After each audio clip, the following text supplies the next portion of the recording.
जिसने सत्य को धारण कर लिया मानो उसके हृदय में सत्य नहीं, साक्षात सत्य स्वरूपी नारायण ही वास कर रहे हैं, भगवान वास करते हैं। भक्तमाल में एक कथा है घाटम दास की, आप लोगों ने सुनी होगी। एक बड़ा भारी चोर था, डाकू।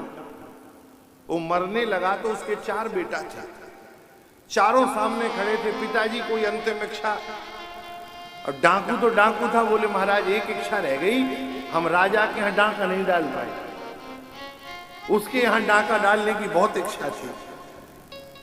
तीनों बेटा बोले पिताजी आप तो मर रहे हैं, आपकी इच्छा पूरी करने में हम भी मर जाएंगे। वो राजा इतना बड़ा राजभवन है, उसका कौन चोरी करके लाएगा वहां से। सबसे छोटा बेटा घाटम दास था, बोले पिताजी चिंता मत करो, हम चोरी करेंगे, हम लेके आएंगे चोरी करके, आपकी आखिरी इच्छा हम पूरी करेंगे। घाटम दास जी निकले, संध्या का समय था, देवी के मंदिर में कथा हो रही थी। पंडित जी कह रहे थे जीवन के संपूर्ण कार्यों की पूर्ति सत्य करा देता है, आप सत्य के पथ के अनुयायी बनिए, सत्य पथ पथिक बनिए, आपको लक्ष्य की प्राप्ति हो जाएगी। सत्य पे बने रहिए, सत्यमेव जयते, जीत तो सत्य की होती है। और बेचारा छोटा सा बालक घाटम दास, उसने सुन लिया, उसको लगा कि कठिन काम है चोरी करना राजा के घर, लेकिन सत्य जिता देगा तो अब मैं सही बोलूंगा। जैसे ही गए तो मुख्य मार्ग से ही गए, सिपाहियों ने रोका, ए बालक कहां जाता है? घाटम दास ने कहा मैं तो सत्य बोलूंगा। बोले चोर हूं, चोरी करने आया हूं। सिपाहियों को लगा कि कोई चोर कहेगा चोरी करने आए हैं, जरूर राजकुमार ने बुलाया होगा, उसका मित्र होगा, हमको और डांट पड़ेगी। अच्छा दादा तू जा, बहस नहीं करना है। वो अंदर चला गया महाराज, भंडार के कमरे को खोल के भंडार का सामान भर रहा था।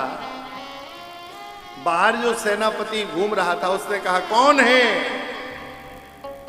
बालक ने अंदर से कहा अरे चोर हूं, चोर, चोरी कर रहा हूं। कौन है?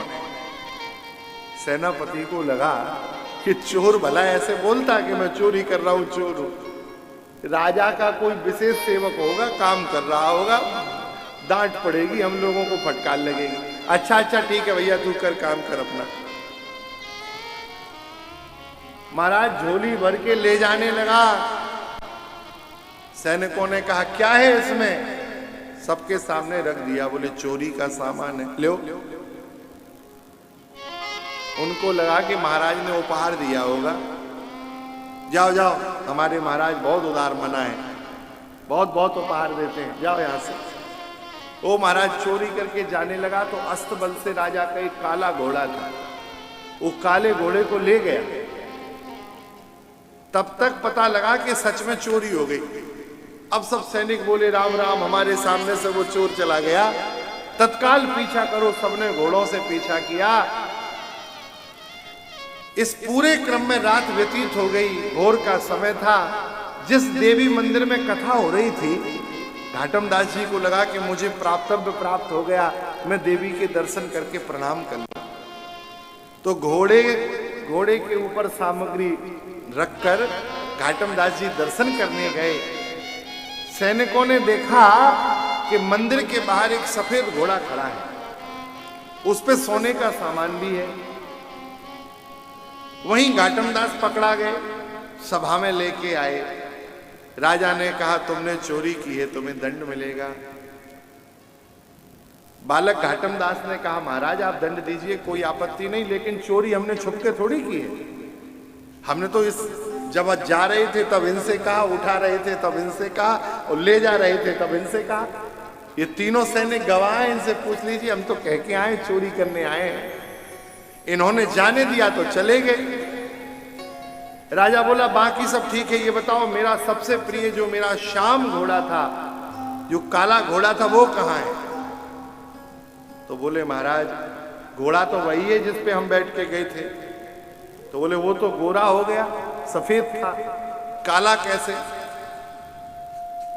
तब महामंत्री से पूछा तो धर्मज्ञ धर्माचार्य ने कहा, राजन, इस बालक के जीवन में सत्य है और सत्य के गुण के कारण काला घोड़ा भी सफेद हो गया। ये सत्य बोल रहा है, इसके जीवन में इसने सत्य को धारण कर रखा है। तब राजा ने कहा, ऐसा सत्य बोलने वाला तो हमारे राज्य का सेनापति होना चाहिए, कम से कम हमको सही सही जानकारी तो देगा, झूठ तो नहीं बोलेगा, भय के कारण, लोभ के कारण झूठ नहीं बोलेगा। तो सत्य का आचरण करो तो हमारे महाराज जी कहते थे लौकिक लाभ भी है और अलौकिक लाभ भी है। अच्छा, लौकिक लाभ क्या है सुनो। सबसे पहला लाभ, झूठ बोलने वाला बेचारा परेशान रहता है कि मैंने इनसे क्या कहा, उनसे क्या कहा, उनसे क्या कहा, मुझे सब बात याद रखनी पड़ेगी। बड़े भैया से क्या कहा है कि मैं जोधपुर गया था, मंझले से कह दिया जयपुर गया था, सबसे छोटे से कह दिया उदयपुर गया था। अब पुर तो तीनों में पीछे है, लेकिन जोधपुर, जयपुर, उदयपुर किससे क्या कहा है याद रखना पड़ेगा। और सत्य बोलने वाले को कुछ याद नहीं रखना है, जहां गया था वहीं की सबसे बोलेगा, तो उसे याद रखना नहीं पड़ेगा कि मैंने किससे क्या कहा। जो है सो है। सत्य का आचरण करने से लौकिक लाभ भी है और सत्य का आचरण करने से अलौकिक लाभ भी है। भगवान सत्य स्वरूप आए, सत्य स्वरूप है।